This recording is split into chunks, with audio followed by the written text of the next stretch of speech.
Hey, Brian. Roxanne. How are you? I'm good. How are you doing? Good. Long time no see. Yeah, I know. I know I you're miss out there you though. all. I know What? you're out there. I said, I know you're out there because I see the emails and Oh, I'm I hear- out there, but I don't know how much. I hear from Peggy your various collaborations. I know We're trying. you occasionally join our meetings too. I know you're, Okay, yeah, I did the first couple of meetings and then yeah, I mean, the committee meeting is really where, sure. I'm involved in it, but not with a lot of other things. So how are you doing? Are you sorry you got what you asked for? Or No. Peggy and I have worked out a really good arrangement. So that's good. we work well together and I manage most of this sort of coordinating stuff and I actually haven't attended many committee meetings. Well, you don't really have to. Yeah. But that's where interesting stuff happens. Yeah, I agree. But anyway, so we have a good new roster of people and Great. there's our leader, Peggy. I call her the boss. She's my my she's my boss. She gives me a task list. Too. I have a to-do list for Brian. I give it to him every time after we have a meeting. That was the agreement. I said, I'll chair this, but you need to keep the action item list. I know. It works well. Yeah. Yeah, it does. It's literally a team effort. So I'm going to go on mute and let you take over. All right, well, I'm going to wait till everybody comes in. Thanks, Jean and Mark, for being here. Just to let all of our panelists and attendees know, our stream is now live. Okay. Thank you. That's why she You're has welcome. both here. Yeah. We renamed your screen. Can you see yourself? No, Gina Microskivia. Oh, why has she gotten here? Is there another one? She said Gina one. I don't know. I don't know. I renamed our Zoom name at one point. Maybe it's only temporary. Is everybody, Oh, it's fine. we're still waiting. The only person that said they could not come would be Jeff Ayton. Is that how you pronounce his name, Brian? I think that's correct. He had a former engagement, but I've already signed him up for a job. So that's the problem if you don't attend. If you don't attend the meeting, you're in trouble. Yes. Yeah. I've been there. So we still have a number of people. Mark Rylander, Anson. Oh, those are the only two. So we'll wait a few minutes. I think that's right before we get started. Looks like we're gonna have a nice day for Arbor Day. Mm. Yeah, beautiful. Can you anyone tell me how Mike pronounces his last name? Well, Mike's on the Mark, Mike, can you hear? Ronayne. Ronayne? Ronayne? Yep, that's correct. Okay. Renee. Yeah. So we'll give them just a few more minutes. Jean, is that's your garden somewhere else, isn't it? That was my garden in Indiana for 40 years. That's Oh, beautiful. I now am making one on the terrace outside our apartment, which is on the 4th floor, oh. Charlottesville. So it's not going to be quite the same. Easier to take care of though.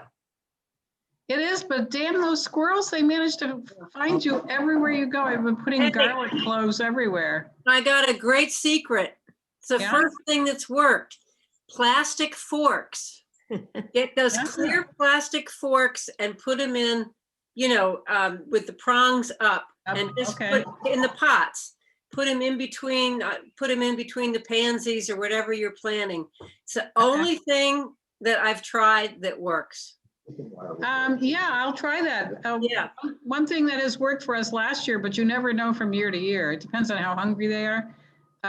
is put garlic cloves out among the, we're mainly growing vegetables. Uh-huh. And put garlic cloves out, and that keeps them away a little bit. We didn't have any trouble last year, but no critter method is permanent Fails over it. the years. Well, I think yeah, we'll, the think we'll squirrels will usually find a way, but so far the forks have kept So, it out of there. yeah. so Roxanne, do you cook the squirrels after you skewer them? Is that the We idea? got a new barbecue. Let's all have squirrel barbecue. I know, Mark, we were talking about how to keep squirrels out of your pots, and Roxanne came up with the idea of using plastic clear forks upside down. But be sure to get the compostable kind. Yes. Well, you want to use them again, so maybe not. Yeah. Anyway, I think we'll get started. Anson, the only one not here. I think Mark goes from a hedgehog to a Parisian. Okay. I Well, found out it was a Serbian. Yeah. Oh, okay. Here comes Anson, I think. There's Anson. Thank you, Anson. Okay, Hi, Anson. good. We'll get started. We have an hour. Brian and I thought it was a good idea. We get together and sort of go over what we're doing and what we're doing for the end of the year for these two committees in particular. And since, you know, some of you are new or haven't been here very long, so I think it's helpful to review what we've done. So first up, we've already told you about Arbor Day. I think it's going to be very special at Walker School. This teacher, Nancy Smith, who's actually a language arts teacher, has taken trees to heart and has had a 3-week unit on trees with kids doing all kinds of activities. And there's going to be teams presenting. There are 4 trees there. We're celebrating a street tree planting of London Plains, Swamp White Oaks, Sweet Gums, and Sugar Maples. So 4 teams, 1 for each tree. We'll talk about what they've learned about the different trees. So it should be fun. Nancy is being interviewed by CBS. The school's publicity people have organized this. It's I think it's tomorrow. So watch for it on the news, maybe tomorrow night or maybe Thursday night. I'm not quite sure. If I Yes, find there- out, I'll let you know.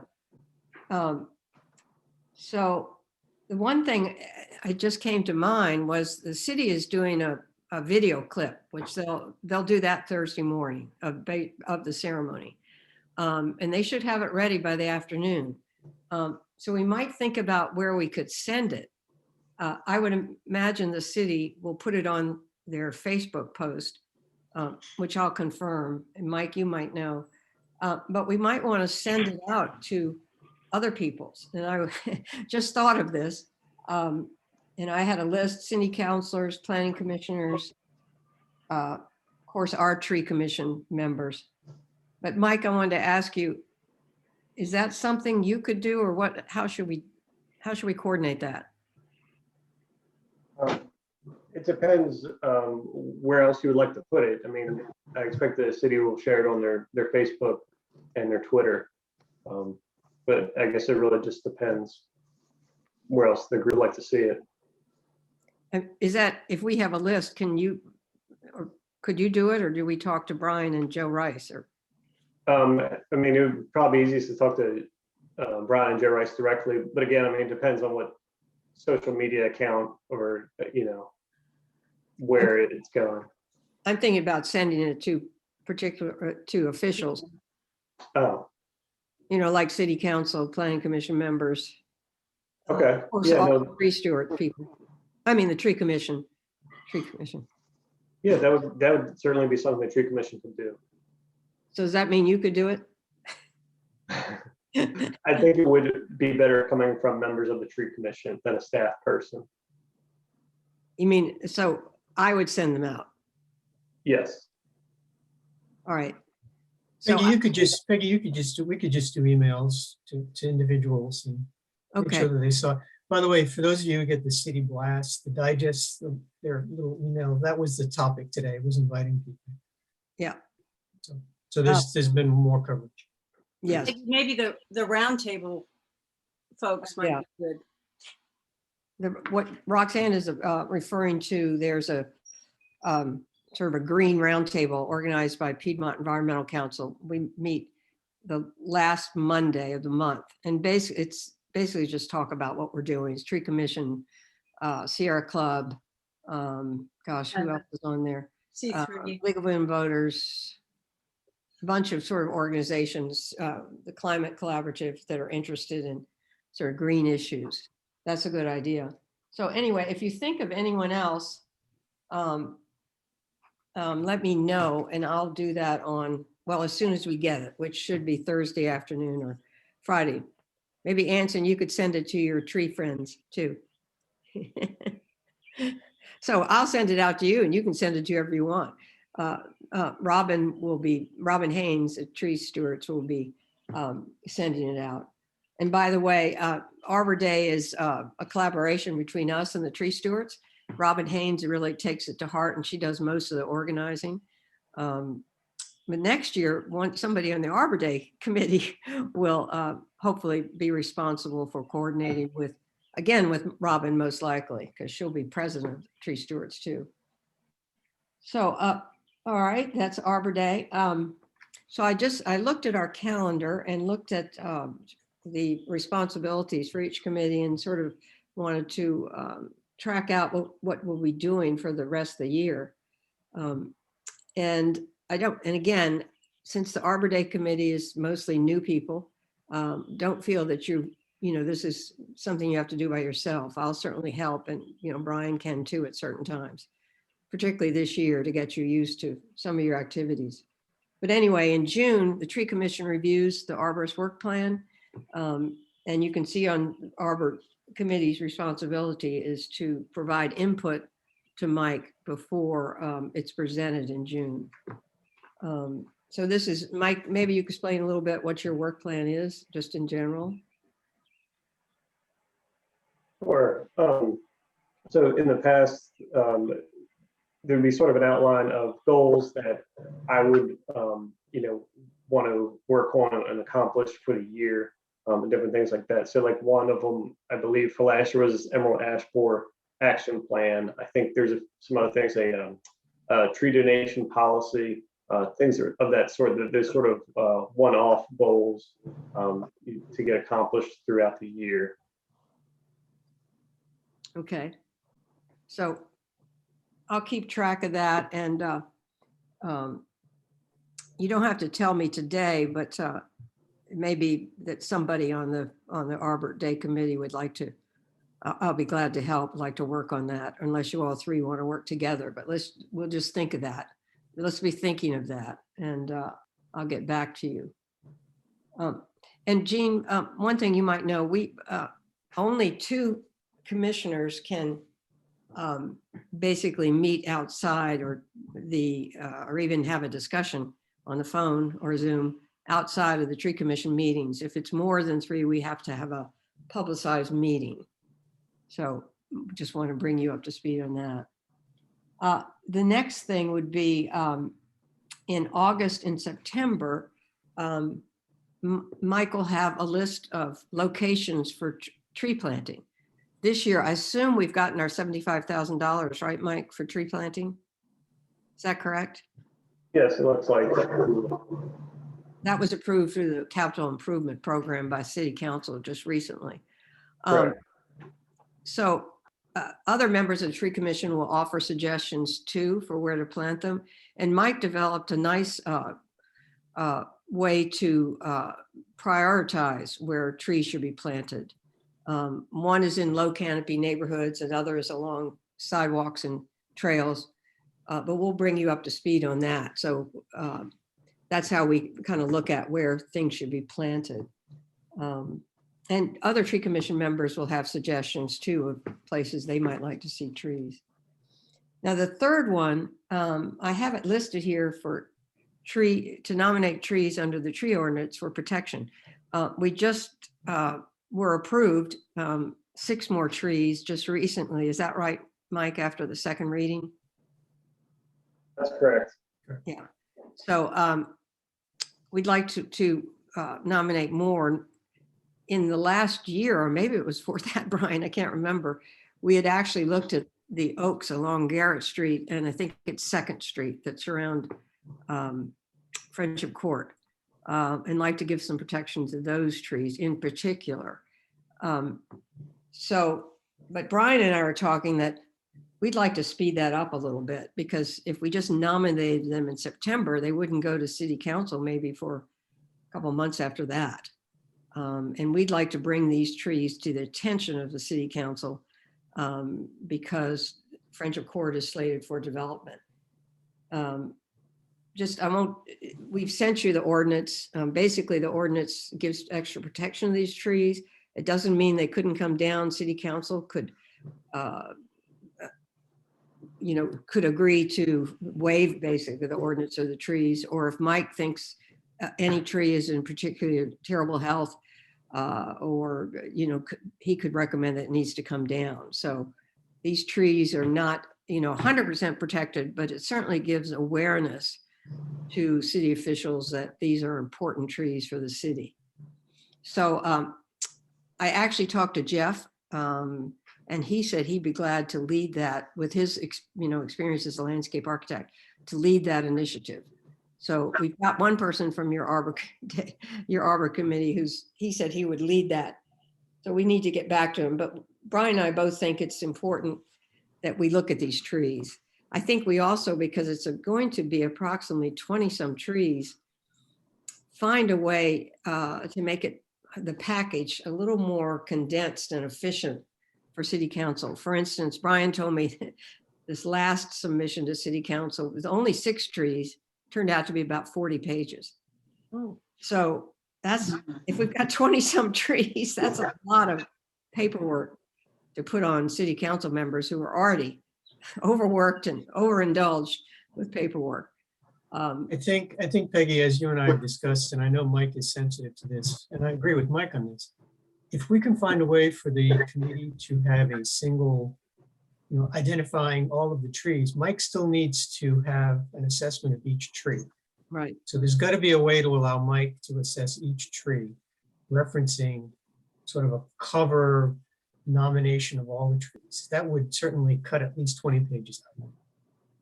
Because we should be sensitive to the fact that they get so much material of that.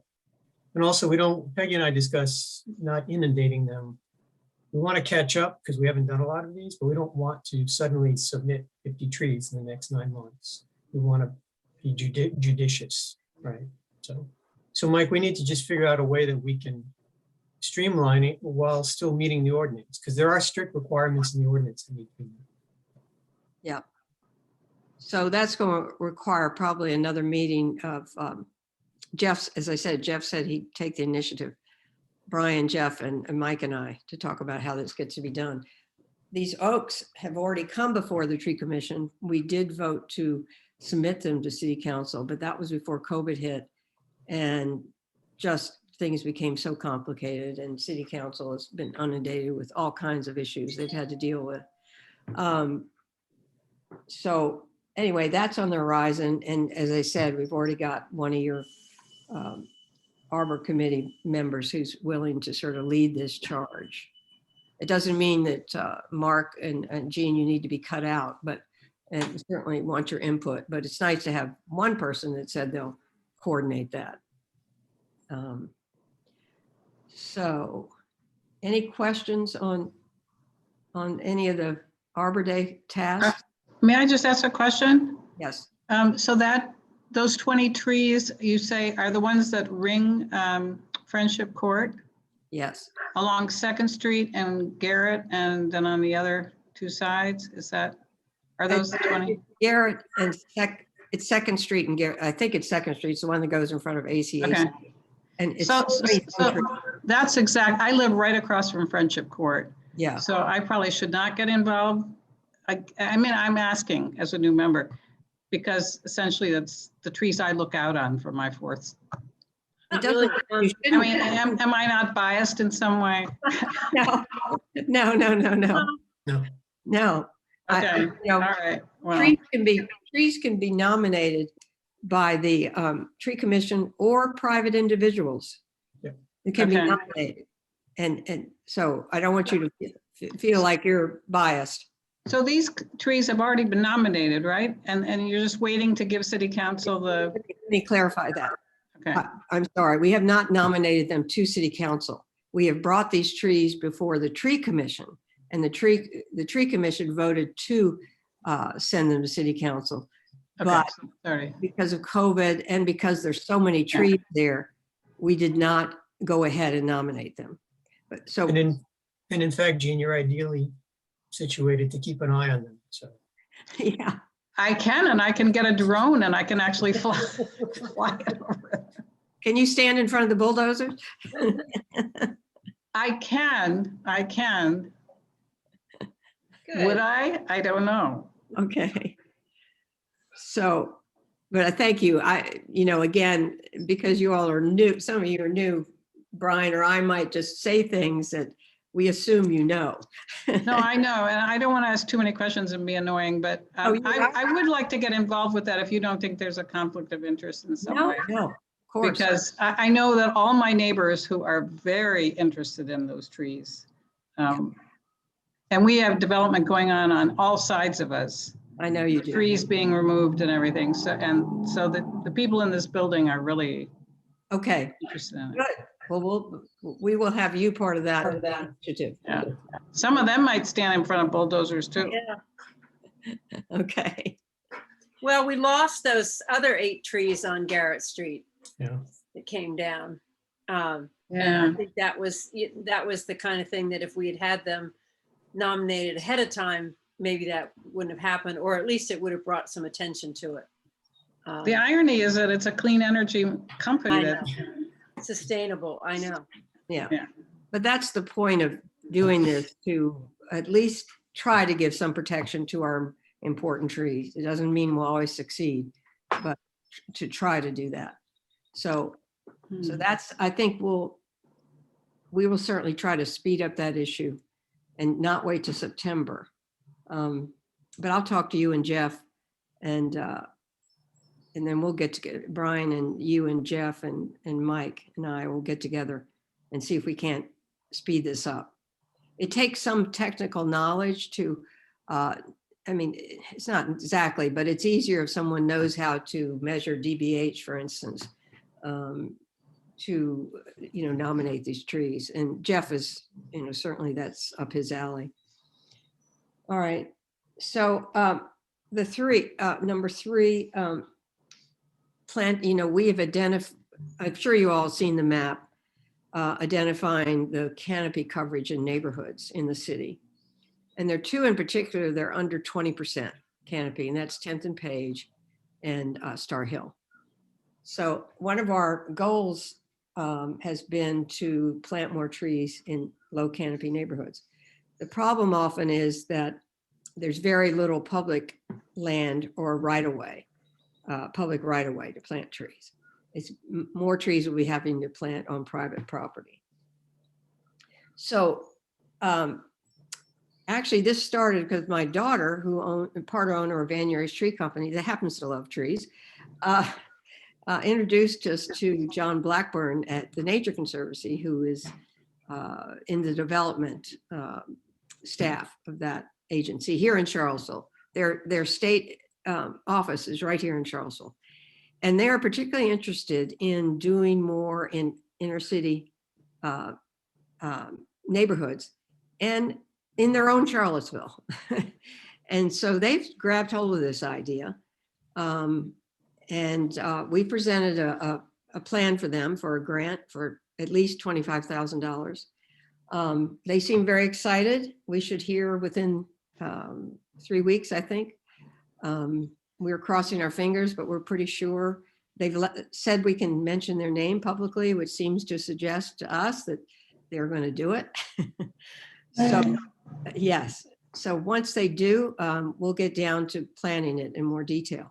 But this is a partnership between the Tree Commission, the City of Promise, which is an organization that works in that neighborhood and mainly works with children and families, and the tree stewards, because the tree stewards would be the ones that we'd actually count on to do some of the planting. They have a very good process of doing that.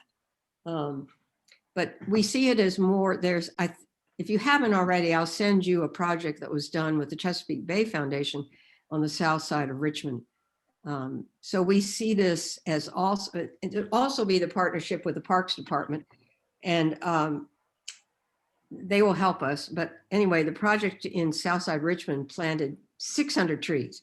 We won't be able to do that right away, but it's also was an effort to educate people about trees and the environment and to engage teenagers. There was a lot of education about job opportunities in the green industries, because there are going to be jobs that are going to be needed even more and more as we face the climate change crisis. And so there was a lot of fun things they did with tree companies and other, so we plan to have tree companies and other industries in the area, like Panorama Pay Dirt, some of the green industries or organizations, to really educate families about these job opportunities. So that's where the Parks Department is going to come in. I don't know if you heard Lucy Hartlett, who is a programmer for the Parks Department, and she's trained as a park naturalist. So Todd has said that she and Chris Genzik can help us plan these events. So as soon as we get that grant, we can start planning this in more detail. But it should be, I think, a really wonderful initiative on our part. The problem, one of the problems came down to who's going to accept the money. And we have talked with the Charlottesville Area Community Foundation, and they have agreed to be the recipient of the funds. And that's a great organization that we see as, we'd set up a community funded, a community fund. I think that's what it's called. Anyway, we do have to make application to them, but we've talked to the woman there, Katie Kling. She says there's not going to be any problem to doing that. So there are a lot of parts to this, and we'll need some helpers. But once we get that grant, you know, it'll be an exciting project for us. I don't know if there's any questions or anybody else wants to say anything. Roxanne may have left. Roxanne this has been an initiative basically that myself, my daughter, and Roxanne, that we have pursued this initially. Roxanne, do you have anything else to say? I do. I'm sorry. I've got somebody upstairs ripping the tile out of my bathroom, and all of a sudden he started banging on the wall, and so I knew I had to move because you wouldn't be able to hear me. Yeah, the only thing I thought about, Peggy, and for everybody to think about, the Tree Commission, is that going forward with this, I think it would be so, I guess I'm thinking about the marketing, but I'm thinking about the scope of the project and thinking about the vision of the project. You know, that the Tree Commission is taking on this project of really trying to rebuild these neighborhoods with trees, and for all the reasons that we've talked about, but not only the beauty, but the link to climate.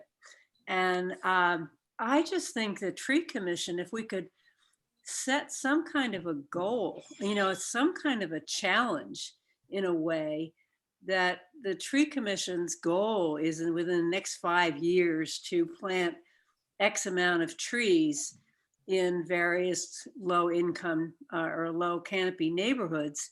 And, you know, we could back this up with Anson's wonderful ability to analyze all the data, which would say, you know, if we plant X amount of trees, here is the benefit to the environment. You know, we absorb so many pollutants. If we plant this many trees, we increase the canopy by, I don't know, 2%, or we reduce the heat index by a certain amount. That here's our goal, and it's based on trying to achieve these health and safety benefits. And if I don't know, I just feel like if the Tree Commission could kind of set that goal, I mean, to me, it just resounds better than to say, we're going to try to plant in, Yeah. you know, low canopy neighborhoods, is to set some type of a goal, some type of a target that has some I don't know, it has some benefit, not just for the tree commission setting a goal, but for other people to join in on this to help us reach this goal. And that's the idea right now, is to trying to get sort of a public-private partnership, to not depend on the city because they don't have the funds or the kind of initiative, I guess, to make this happen, that we're going to have private public cooperation to get this done and to get some excitement in back of it. So I don't know whether anyway, that's just a suggestion that the tree commission set some type of a stretch goal Yeah.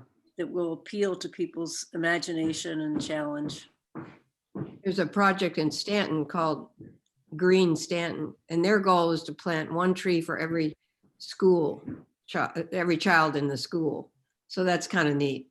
Nice. That was their goal. I think I'm not sure how many, but Yeah. 4,000, 3,000, something like that. I think that's kind of, and other places have done that. Yeah. So, and the other thing we're doing is of course, trees are not only important for climate change, wildlife, storm drainage, but the connection to public health is really being documented now within the low canopy neighborhoods. The increase in heat related health, and pollutant related, heat strokes, heart attacks, asthma is really something. So that we need to, that, and it's interesting. I'm just rereading Urban Forestry. So is Roxanne, because we're in the same book group by Urban Forest by Jill Jones. And it's so interesting to see that when trees started to be planted in cities, it was all about health and shade. And then World War II, I mean, I'm reducing the whole history, obviously, but we're after World War II, and then the loss of the elms all across the cities, all across America. It started, the idea of urban forest tree became a profession, and the interest in trees again. And again, it was around health, public health. And now, just recently in the past decade with climate change, the emphasis again is on climate and health. So I think that's it's a continuum. So if you haven't read that book, it's great. Jean? Yeah. I think it's a great idea. It also keeps us, we have to produce some measurables. Right. And it's always a good way to, light a fire under a group. But I was wondering, I've started to get involved with various organizations doing community gardening. And that's one good thing COVID has done. It is just mushroomed everywhere, community gardens. There are a lot of churches that are already involved in it, but more that are starting to get involved in it. And I think it's a natural link between that enthusiasm for vegetable gardening, and especially in food insecure neighborhoods, and tree planting, which would help sell the tree planting when they're afraid of gentrification, because trees have come to mean gentrification. If we could link the food production with the trees, maybe they could get the idea that it's really more about health than about attracting rich white people who will price you out of your neighborhood. Right. I don't know, it's just a suggestion. No, it's a good suggestion. And those are things we should talk about once we get this grant and we can move forward. So I appreciate that. I see Mark's hand is up. Mark, is your hand up? Well, I thought that was a good suggestion from Jean.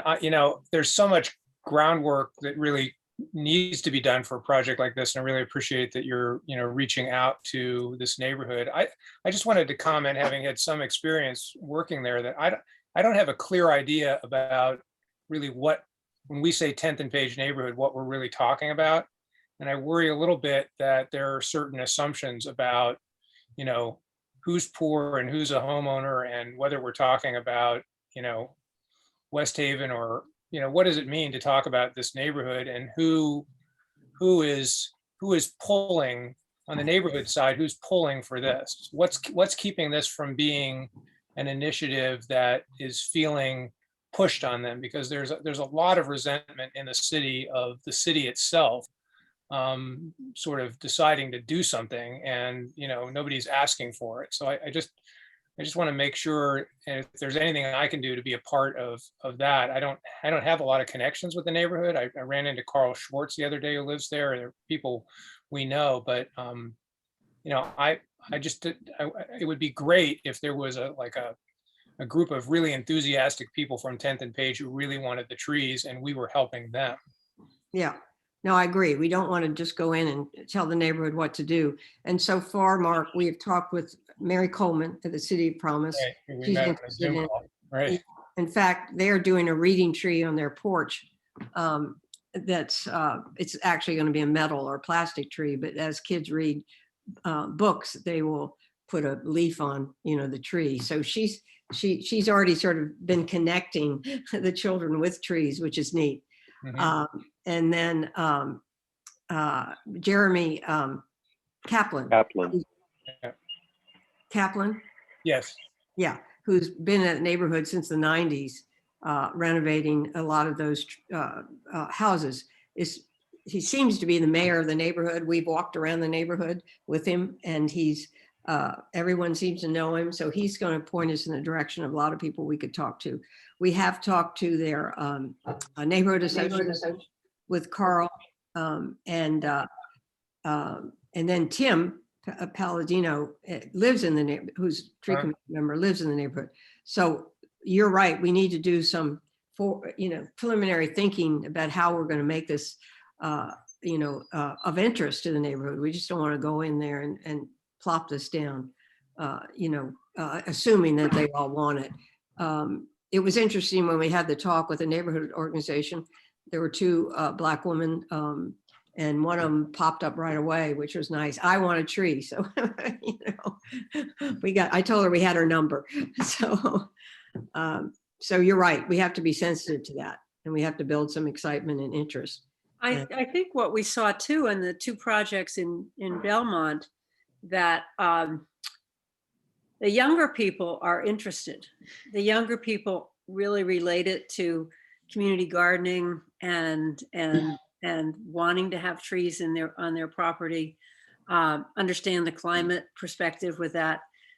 Some of the older people, they don't want to rake leaves, and they don't want branches falling on their houses. And it's kind of a mixed message. And I think, what we saw there were a number of people who really don't want trees. And you just have to accept that there are going to be some people who just do not want trees in their yard.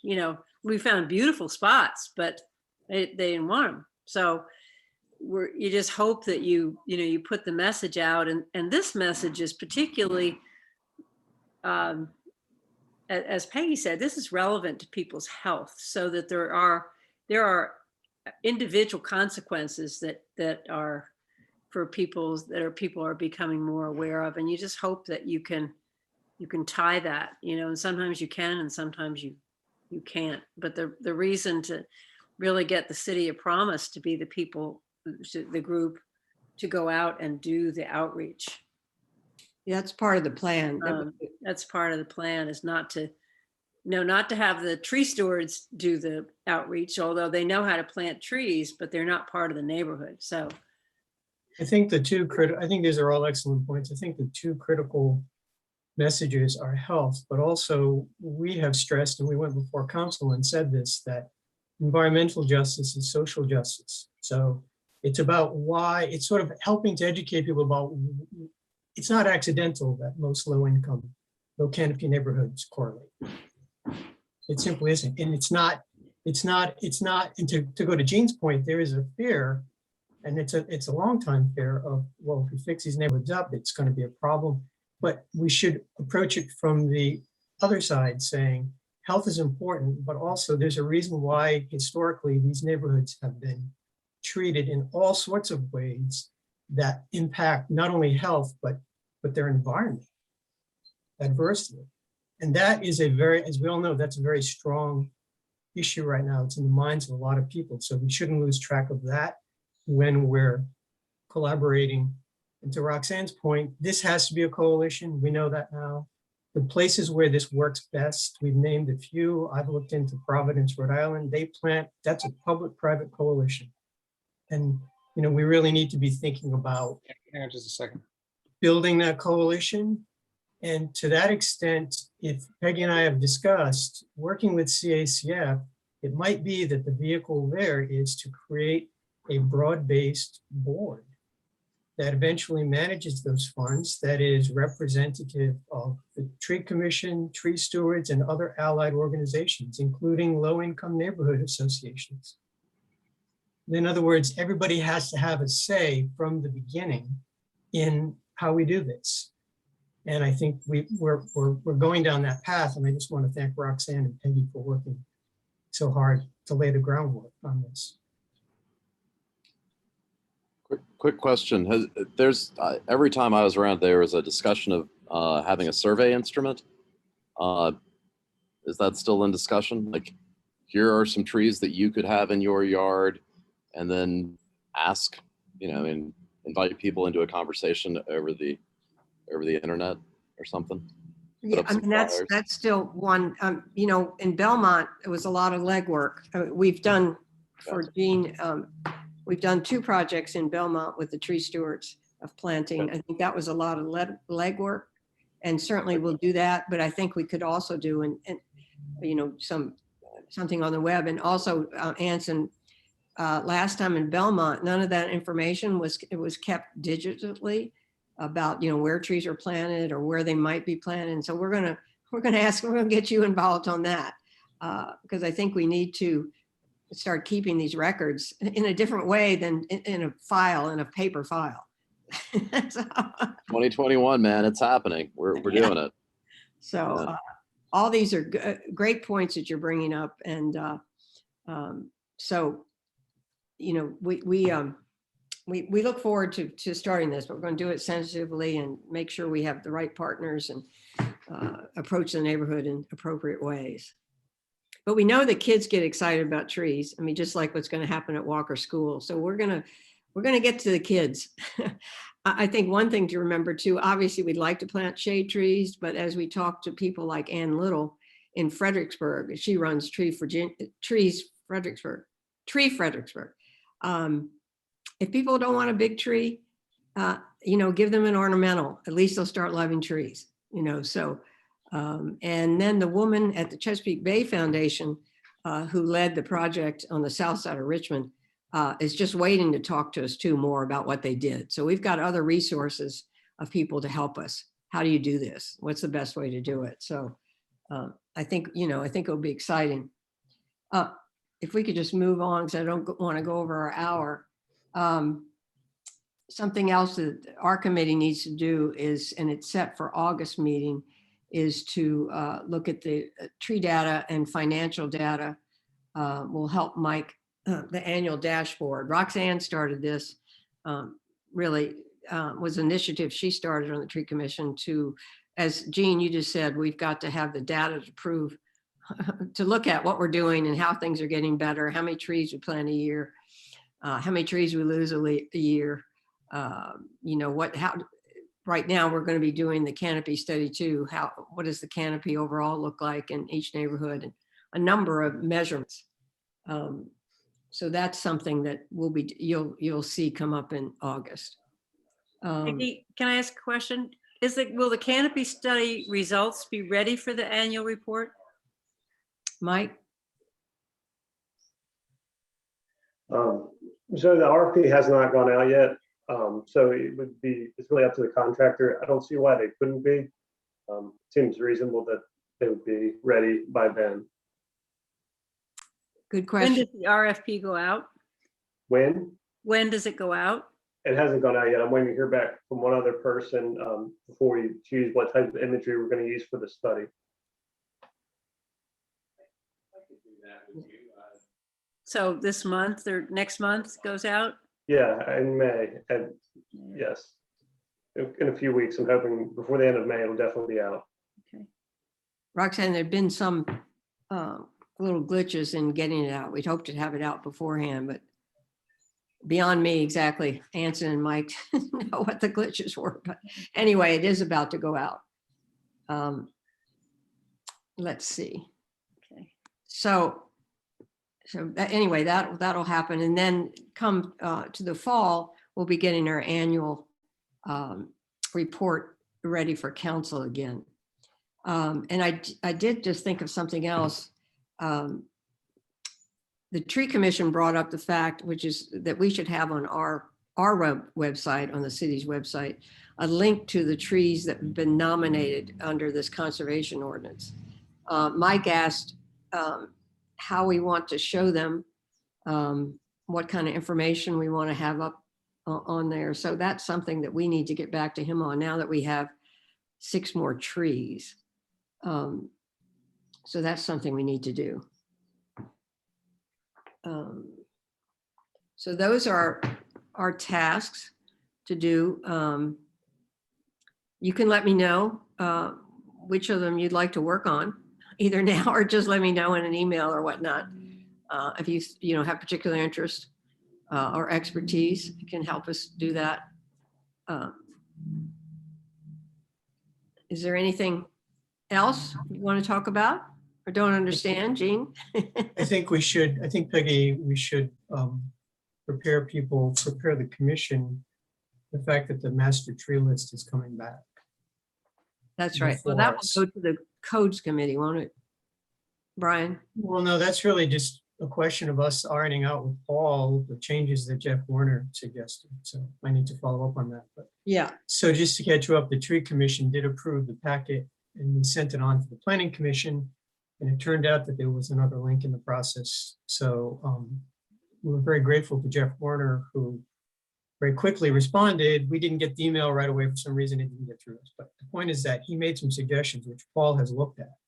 So I think we're going to have just one final vote this coming meeting next week Okay. to approve whatever changes. I have to look and see what the changes are. They're minimal, but we just need to approve it again so then we can forward it back through the process and get it to the planning commission. So Yeah. that'll be on the agenda. Yeah.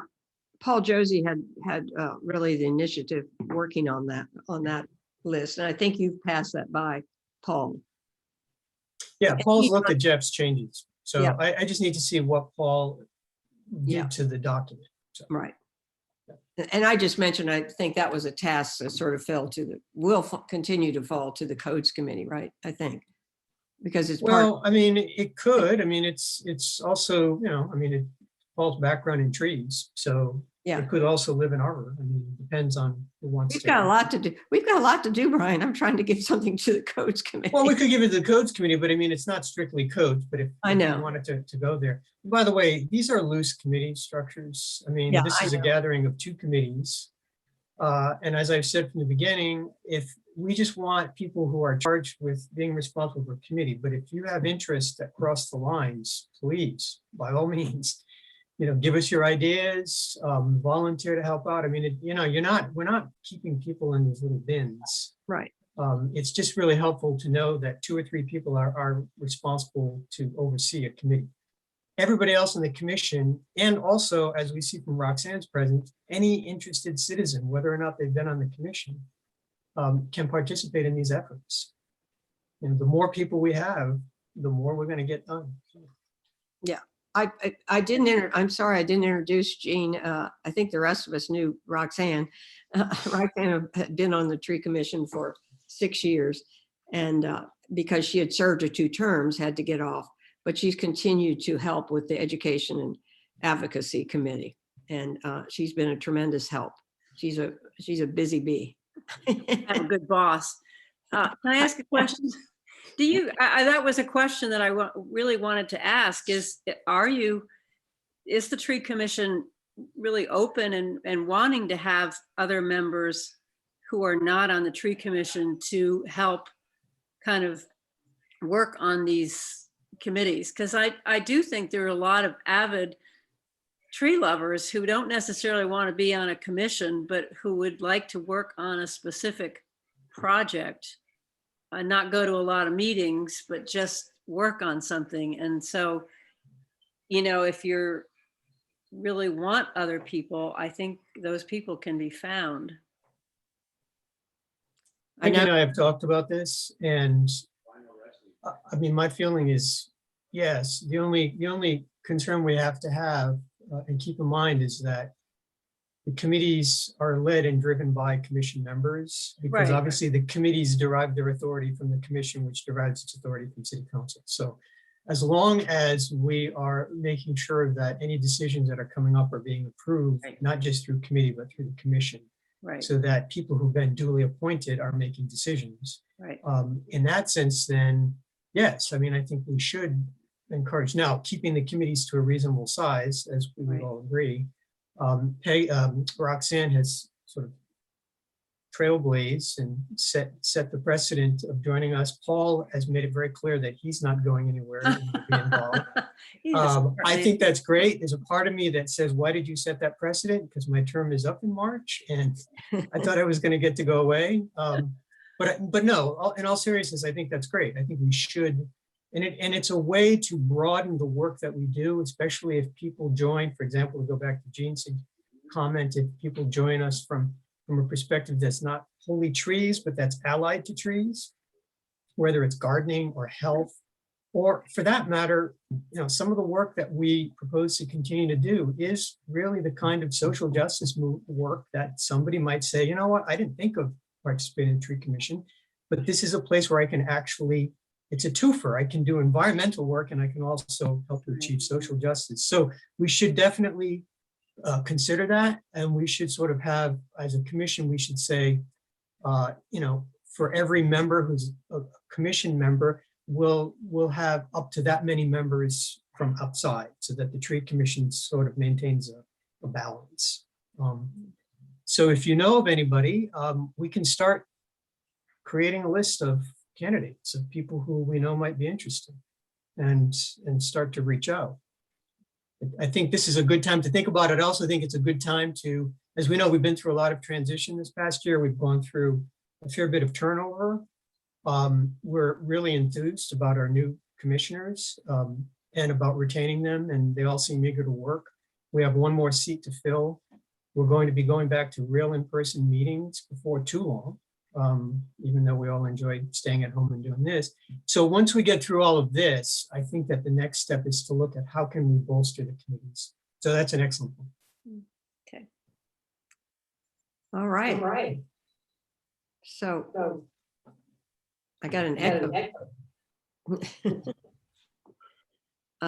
That's all I had, and I'll be getting back to you as these activities, come up. And of course, the first thing will be Arbor Day, and we'll send out a link. It should be fun. It looks like we're going to have good weather, so that's great. We don't have to postpone it. We are doing, let me just explain. The reason we're doing it on Thursday, Arbor Day is actually the fourth, the last Friday in the month. And guess who signed that legislation, which I just read in my book? Richard Nixon in the 70s signed that. It was actually supposed to be just for that 1 year, but it continued to be after that. So Well, he created the EPA. yeah, he did. He actually was, for all the things maybe he did wrong, he was good on the environment. And so we can thank Richard Nixon for Arbor Day, not for starting Arbor Day. That was started in the late 1800s, but for having it sort of designated as a national holiday on the last Friday. So anyway, the reason we're doing it on Thursday is because the schools are closed on Friday. Now they're back, Walker's back 4 days a week, but not on Friday. It would have been hard to get the kids, and the principal will be there and the teacher Nancy. So that's the reason we're doing it on Thursday. And So also a pitch, Peggy, for the Maplewood tree. Oh, sorry. Yeah. There are actually going to be 2 events on that day. Thursday morning at 10 o'clock at Walker School, and then at 12:30 at Maplewood Cemetery, where the tree stewards are honoring this huge post oak that we just nominated for conservation. And anybody can come to that one. You can bring a picnic lunch if you want. Brian's going to be there. He's going to talk about the tree ordinance and the importance of it. So thanks for reminding me, Brian. So there are actually 2 events if you'd like. to go on Thursday. And Maplewood Cemetery, you know, is right downtown. Brian lives almost next door, I think, and Mark's close by too. Right, I'll be at both. I plan to be at both events. Yeah, and Mark and the tree stewards, and both Marks here today, have been working really hard to get the ivy off of this tree that really had surrounded it and engulfing it. So I think it's beginning to turn brown. The ivy is beginning to, that was left on the tree. So Yeah. looks that's like- good. I think that's a place, Maplewood Cemetery is a place where hopefully we can plant more trees in the future because it's lost a number of trees. Well, The since neighborhood seems to be Roxanne's, very interested in how that, in making that happen. So Yeah. having some conversation with them. Yeah, and since Roxanne has set the precedent of past commissioners, that's going to be one of my projects when working with Mark when I'm off the commission. I mean, I've worked on a lot of issues around the cemetery for 20 years, but as you all have heard me say, and Mike has heard me say, I mean, we need to have sort of a plan. We just lost another big tree. When was it, Mike? I guess in July, the big red maple came down, took out a bunch of stones, but you know, increasingly since I've lived here, more and more of what is essentially a city park is just losing its canopy. And so we need to have a long-term plan. yeah. Good. All right, well, thank you for coming and we will get back to you with the projects. Thanks, Okay. Peggy, for Thank all you, your hard Peggy. work. Okay, Thank you. Thanks, Peggy. bye-bye. Bye. Bye. Bye. Bye.